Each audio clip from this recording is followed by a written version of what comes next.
Welcome back my YouTube channel Rajeshwari ಚಿನ್ನು 1 2 3. ಇವತ್ತು ಭೀಮನ ಅಮಾವಾಸ್ಯೆ ಹಬ್ಬ ಆಗಿರೋದ್ರಿಂದ ಎಲ್ಲರಿಗೂ ಭೀಮನ ಅಮಾವಾಸ್ಯೆ ಹಬ್ಬದ ಹಾರ್ದಿಕ ಶುಭಾಶಯಗಳು. ನಮ್ಮ ಮನೇಲಿ ನಮ್ಮ ಪತಿ ದೇವ್ರಿಗೆ ನಾನು ಯಾವ ರೀತಿ ಪಾತ್ ಪೂಜೆ ಮಾಡಿದೆ ಅಂತ ನೀವು ನೋಡಬೇಕಾ?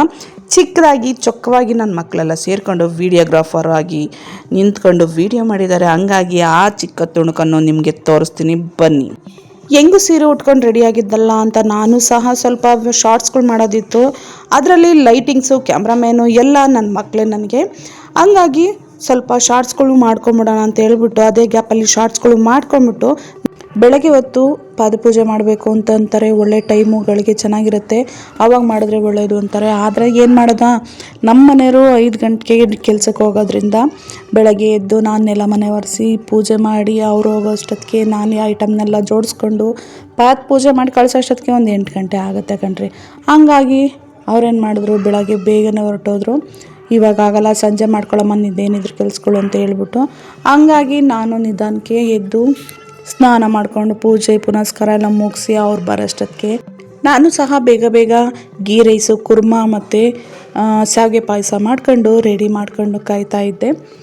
ಬಂದ್ರಲ್ಲ ಅಂತ ಹೇಳ್ಬಿಟ್ಟು ಬಂದಿದ ತಕ್ಷಣ ಬೆಳಗ್ಗೆ ಸ್ನಾನ ಮಾಡ್ಕೊಂಡು ಹೋಗಿದ್ರು. ಬಂದಿದ ತಕ್ಷಣ ಕಾಲು ಕೈ ತೊಳೆಸ್ಬಿಟ್ಟು ಶರ್ಟು ಪಂಚೆ ಓಡಿಸ್ಬಿಟ್ಟು ಪೂಜೆ ಕುಂಡ್ರಿಸೇ ಬಿಟ್ಟೆ ಕಣ್ರಿ. ನಾನು ಆಲ್ರೆಡಿ ಟೈಮ್ ಆಗಿಬಿಟ್ಟೈತೆ ಅಂತ ಹೇಳ್ಬಿಟ್ಟು ನಾನು ಆತರವಾಗಿ ಬೇಗನೆ ಮಾಡ್ಕೊಂಡು ಹೊರಟೋದೆ ಪೂಜೆನ.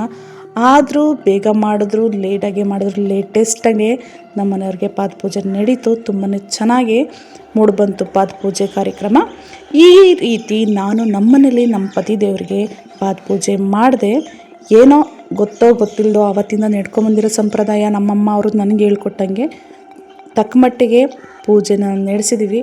ಎಲ್ಲರೂ ಹೆಂಗೆ ಮಾಡ್ತಾರೋ ಏನು ಮಾಡ್ತಾರೋ ಗೊತ್ತಿಲ್ಲ. ನನಗೆ ಗೊತ್ತಿರೋ ಅಷ್ಟು ನೀಟಾಗೆ ನಮ್ಮ ಮನೆಯವ್ರಿಗೆ ಪೂಜೆ ಮಾಡಿ ಇಬ್ರಿಗೂ ಕಂಕಣ ಕಟ್ಕೊಂಡು ಅವರಿಗೆ ನನಗೆ ಅವರು ಸ್ವೀಟ್ ತಿನ್ನಿಸ್ತಾ ಕೊನೆಗೂ ಪೂಜೆನ ಮುಗಿಸ್ದ್ವಿ.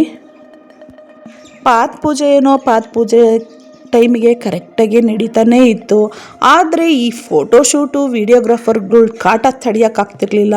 ನನ್ನ ಮಕ್ಕಳು ನಮ್ಮ ಮನೆಯವರು ಏನಾದರೂ ಬಟ್ಟಿಡೋಕೋದ್ರೆ, ಅಪ್ಪ ಇಲ್ಲಿ ನೋಡು ನಗು ಫೋಸ್ ಕೊಡು, ಅಮ್ಮ ಇಲ್ಲಿ ನೋಡು ನಗು ಫೋಸ್ ಕೊಡು ಅಂತ ಈ ಫೋಟೋಗ್ರಾಫರು ವಿಡಿಯೋಗ್ರಾಫರು ತುಂಬಾ ಟಾರ್ಚರ್ ಕೊಡ್ತಿದ್ರು.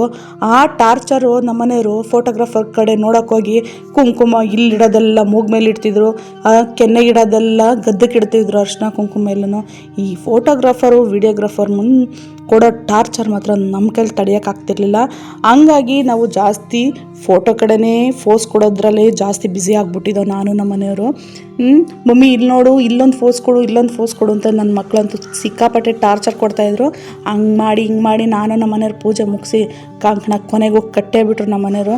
ಕರ್ಪೂರ ಹಚ್ಚೋಕ್ಕೆ ಅಂತ ಹೋದೆ. ಆ ಕರ್ಪೂರ ನೀರಲ್ಲಿ ನೆಂದ್ಬಿಟ್ಟು ಎಷ್ಟೊತ್ತಾದರೂ ಹತ್ತಲೇ ಇಲ್ಲ ಕಣ್ರಿ. ನಮ್ಮ ಮಕ್ಕಳು, ಮಮ್ಮಿ ಆಮೇಲೆ ಹಚ್ಚು, ವಿಡಿಯೋ ಸ್ಟಾರ್ಟ್ ಆಗಿಲ್ಲ, ಅಮ್ಮ ಪ್ರೋಸೆಸ್ಸಿಂಗ್ ಐತೆ, ಇನ್ನೊಂದು 5 ನಿಮಿಷ ಬಿಟ್ಟು ಹಚ್ಚಮ್ಮ ಅಂತ ಅವ್ರು ಬೇರೆ ಅಂತಿದ್ರು. ಹಿಂಗಾಡಿ ಆ ಕರ್ಪೂರ ಹತ್ಕೊಳ್ಳೋದು ಲೇಟ್ ಆಗೋಯ್ತು. ಇವರು ವಿಡಿಯೋ ಮಾಡೋಷ್ಟಕ್ಕೆ ನಾವು 9:15 ಶುರು ಮಾಡ್ಕೊಂಡಿದ್ದು ಪೂಜೆ. ಅಮ್ಮಮ್ಮ ಅಂತಂದರೆ ½ ಅನ್ ಅವರು ಫೋಟೋಶೂಟ ಅದು ಇದು ಎಲ್ಲ ಮಾಡಿ ಮುಗಿಸೋಷ್ಟಕ್ಕೆ ½ ಅನ್ ಅವರ್ ನಡೀತು. ಹಿಂಗಾಡಿ ಕೊನೆಗೂ ಸಹ ಫೈನಲಿ ನಾವು ಪೂಜೆ ಮುಗಿಸಿದ್ವಿ. ನಮ್ಮ ಮನೆಯವ್ರಿಗೆ ಸ್ವೀಟ್ ತಿನ್ನಿಸ್ದೆ ನಾನು, ನಮ್ಮ ಮನೆಯವರು ನನಗೆ ಸ್ವೀಟ್ ತಿನ್ನಿಸ್ತು. ಫೈನಲಿ ಆಲ್ರೆಡಿ ಬಂದೇ ಬಿಡ್ತು ಕಣ್ರಿ. ಏನು ಅಂತ ಕೇಳ್ತೀರಾ? ಅಂತೂ ಇಂತೂ ಪೂಜೆ ಮಾಡಿದ ಪ್ರಯುಕ್ತ ಗಿಫ್ಟ್ ಬರುತ್ತೆ ಅಂತ ಕಾಯ್ತಾ ಇದ್ದೆ. ನಮ್ಮ ಮನೆಯವರು ಪೂಜೆ ಮಾಡಿಸ್ಕೊಂಡು ಸೈಲೆಂಟಾಗಿ ಎದ್ದೋಗ್ಬಿಟ್ರು.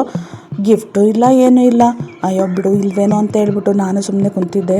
ಪೂಜೆ ಎಲ್ಲ ಮುಗಿಸ್ಬಿಟ್ಟು ಎಲ್ಲ ಎತ್ತಿಟ್ಬಿಟ್ಟು ಸೈಲೆಂಟಾಗಿ ಕುಂತಿದ್ದೆ. ಆಮೇಲೆ ರೂಮಲ್ಲಿ ಹೋಗ್ಬಿಟ್ಟು 500 ರೂಪಾಯಿ ತೊಗೊಂಬಂದು ನಮ್ಮ ಮನೆಯವರು ನನ್ನ ಕೈಗೆ ಕೊಟ್ಟರು.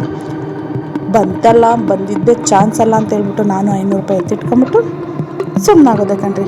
ಇಲ್ಲಿಗೆ ಭೀಮನ ಅಮಾವಾಸ್ಯೆ ಸ್ಪೆಷಲ್ ಮುಗ್ದೋಯ್ತು, ಗಿಫ್ಟು ಬಂದಾಯಿತು.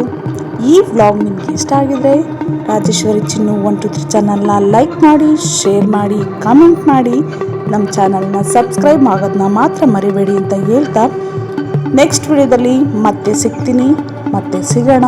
ಅಲ್ಲಿಗನ ಟೇಕ್ ಕೇರ್, ಬಾಯ್ ಅಂತ ಹೇಳ್ತಾ ಈ ವಿಡಿಯೋ ಇಲ್ಲಿಗೆ ಎಂಡ್ ಮಾಡ್ತಾಯಿದ್ದೀನಿ.